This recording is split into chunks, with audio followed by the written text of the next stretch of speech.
We're now coming to human dignity at the end of life. Perceived loss of human dignity at the end of life is one of the main arguments that has been used to seek the legalization of assisted suicide in many Western countries, including the countries in the British Isles.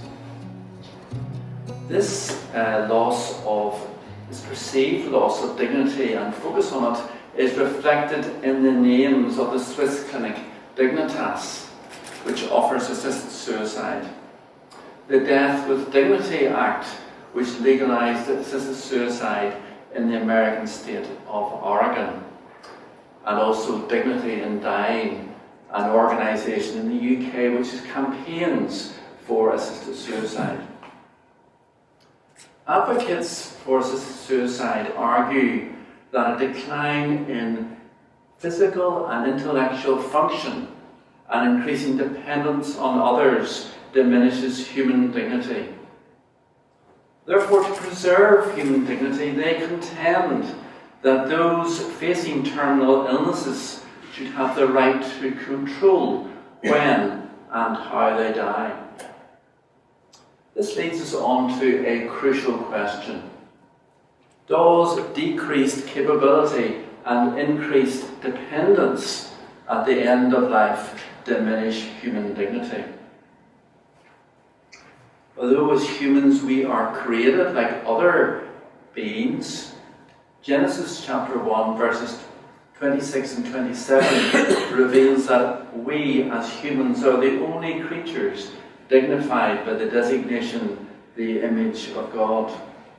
Then God said, "Let us make man in our own image, in our likeness." So God created him in his own image. In the image of God he created him, male and female, he created them. Every person, regardless of their status, stage, or health, is God's image bearer. In Psalm 8, which we heard read to us earlier by Tim, the psalmist marvels at God's love for us and the dignity with which God has invested in humankind. What is mankind that you're mindful of them? Human beings that you care for them. You have made them a little lower than the angels and crowned them with glory and honour. In Isaiah chapter 46 verse 4 we read God's words to his people. "Even to your old age and grey hairs, I am he who will sustain you." Even as we age, we are not less valuable in God's eyes. In 2 Corinthians chapter 4 verse 16, Paul teaches us that while our physical bodies may weaken as we near death, our value and dignity are not diminished. He wrote, "Though outwardly we are wasting away, yet inwardly we are being renewed day by day." Human dignity is a consequence of God choosing to create us in his own image, as we've heard throughout this morning.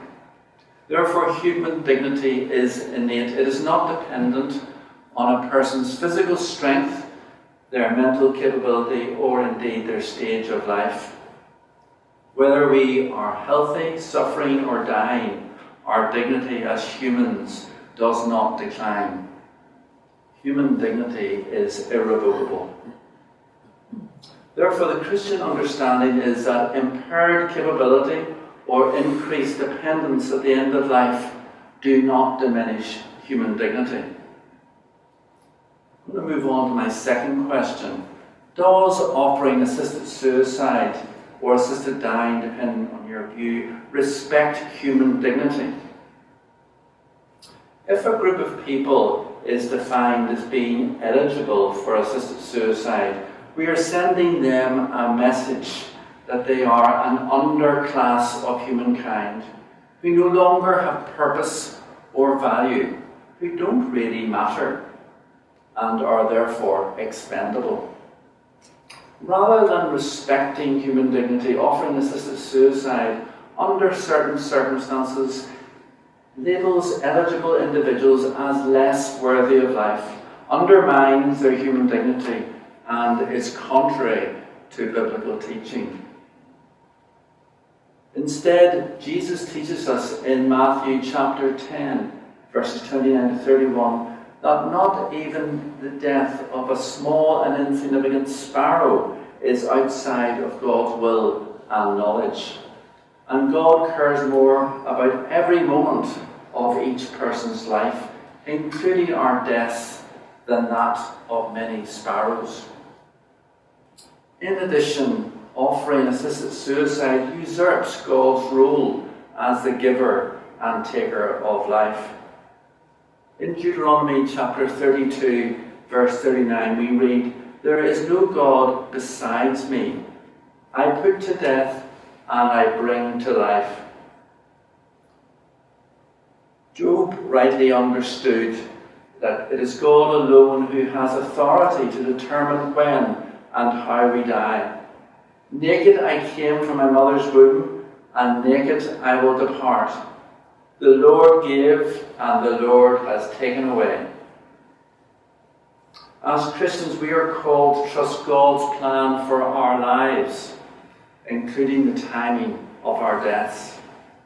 Death is not something to be taken into our own hands. Therefore, as assisted suicide undermines rather than respects human dignity, we move on to my last question.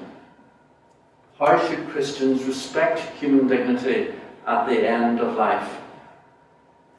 Let's look at biblical teaching about 4 ways that we can use to show respect for human dignity at the end of life.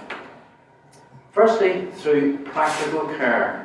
We can undertake practical acts of love, such as Jesus described his followers doing for the least of his brothers and sisters in Matthew chapter 25, verses 35 to 40. For example, by bringing meals and helping them with personal care. And then secondly, through our presence providing comfort. In 2 Corinthians chapter 1, verses 3 to 4, Paul teaches us that we are to comfort those in any trouble with the comfort that we ourselves have received from God. Even just being present can bring comfort to someone who is suffering or who is dying. And then thirdly, through prayer. Prayer is an essential part of honouring and loving those who are dying. As Paul urges us in Philippians chapter 4, verse 6, we should approach God in prayer, asking that those who are facing the end of their lives will experience the peace of God. And then fourthly, through being a prophetic voice. Christians have a duty to speak up for those who cannot speak for themselves, as we are taught in Proverbs 31, verse 8. For example, by campaigning for wider access to high-quality palliative care for those who are dying. In conclusion, as God's image bearers, our human dignity is intrinsic and irrevocable, regardless of our capabilities or dependencies at the end of life. And we honour this by upholding the sanctity of life. Instead of supporting assisted suicide, we can truly respect human dignity by offering compassionate care, prayer, and a comforting presence, reflecting God's love and sovereignty in every stage of life.